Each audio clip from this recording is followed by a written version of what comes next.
My piece over the weekend was called World's End.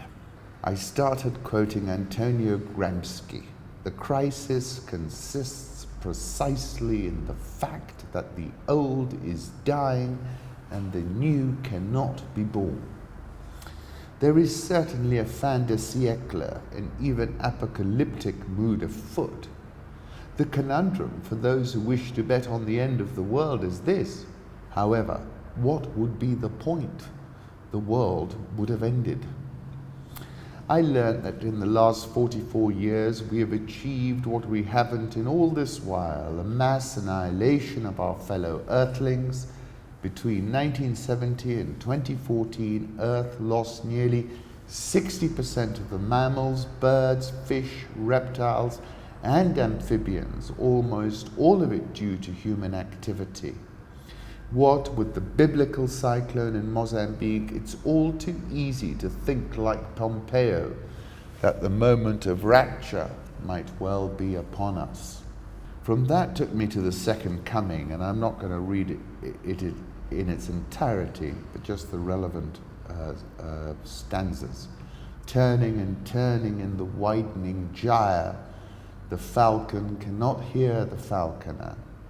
Things fall apart, the center cannot hold. The ceremony of innocence is drowned, the best lack all conviction, while the worst are full of passionate intensity. Surely some revelation is at hand, surely the second coming is at hand.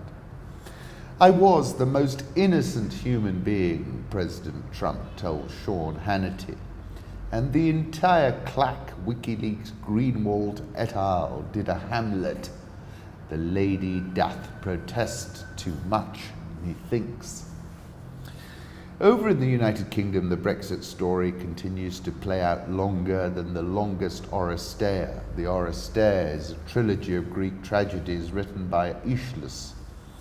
And I've watched the play and it's long. Mrs. Theresa May, who has been previously characterized as a bot, brought her May deal for the third time, only for it to be rejected again. She is proposing to bring it a fourth time this week. Sterling retested the 130 level. There are two schools of thought. The majority view is that we have had an eternity to price everything into the pound, and all the bad news is baked into the price now, and therefore this is a Yaz moment, who famously sung "The Only Way Is Up." The minority position, about 20% versus 80%, is saying there is a chance that what is soft will become hard, Brexit, and brittle, and therefore there is a risk the whole edifice will come crashing down and career off course. The theatre of the UK Parliament is, I am ashamed to admit, rather more interesting than was the Oresteia. Further afield, the head of the army in Algeria is trying to remove President Bouteflika, the wheelchair-bound, who might be remembered in the history books as Bouteflika the Sticky.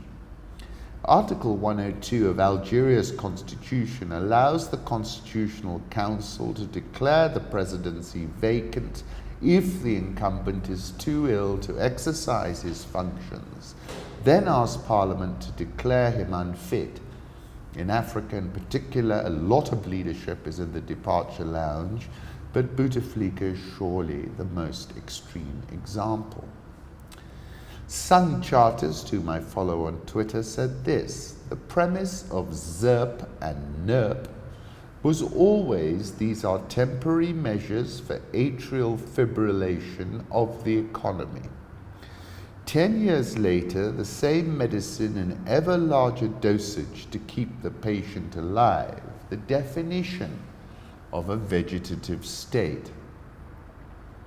The bond market is surely in a vegetative state. The market value of global negative yielding bonds rose $518 billion on Thursday to $10.42 trillion and is just $1.75 trillion away from a record high. Japan and Germany account for 64% of negative yielding bonds. It is worth pointing out that Japan and Germany are being paid to borrow money. The central bankers flipped and administered vast doses of drugs to its patient. And the level of dissonance in the bond market is now unprecedented. Just about everything rallied in Q1, following on from an annus horribilis in 2018. Quarter 1 2019 was a quarter mirabilis. Central banks, as I said, administered huge doses of drugs. Just about everything from crude oil up 31% to frontier market debt, Kenya plus 10%, has been pumped up. This cannot last, notwithstanding the fact that somehow it's been going on for a decade. Eventually, this zombification will end, and only the debris will be left. The latest signal of stress is being emitted by Turkey, where Erdogan pronounced, "I'm in charge," the day after the overnight rate clocked an eye-popping 1,336%. He added that Turkey had thwarted attacks by the United States and the West on the lira, and he accused some banks of playing games with the currency ahead of Sunday's vote. They can't find lira now. They are struggling in terms of payments. The tables have turned.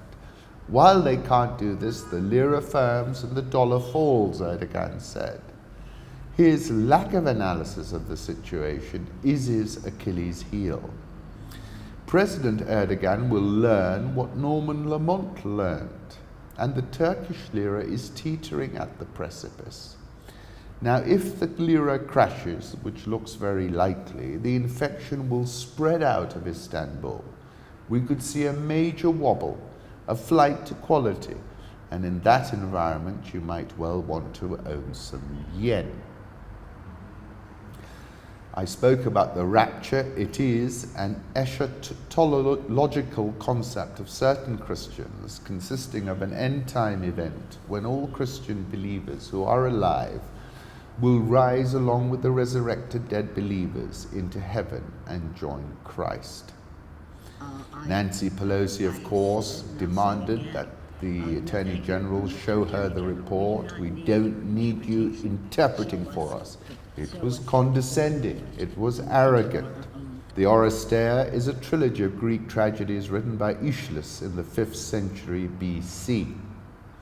Concerning the murder of Agamemnon by Clytemnestra, the murder of Clytemnestra by Orestes, the trial of Orestes, the end of the curse of the house of Atreus, and the pacification of the Erinyes. So there you go. Sun Charters tweeted this of Big Ben. It kind of sums up Brexit. I previously said that the market is underpricing no-deal Brexit risk. This is something that Draghi also reiterated to EU leaders. 25th of March, I said the whole Brexit scenario has become a needle which appears simply impossible to thread. JP Morgan, these are Treasury and Bund prices, very overbought, they're saying. I'm saying completely out of whack. And now this is Robert from Mueller Saturday Night Live, very William Barr funny interpretation. Robert Mueller and Donald finishes Trump his tweets his report, reaction William Barr to the summary. summarizes the report, and Donald Trump tweets his reaction to the summary. Giuliani. I guess I was a legal genius the whole time. And all of my mind games worked. If you want to know what my mind games were, you have to ask the family of goblins who lives in my head and holds open my eyes. Moving on, I still believe that, of course, there was interference. That goes back to the article I wrote on 5th of December 2016. We have a DV8 Tomahawk. This is a chart of the Turkish lira from Holga. I think it's going to be under significant pressure, particularly as Erdogan has no choice but to normalize interest rates.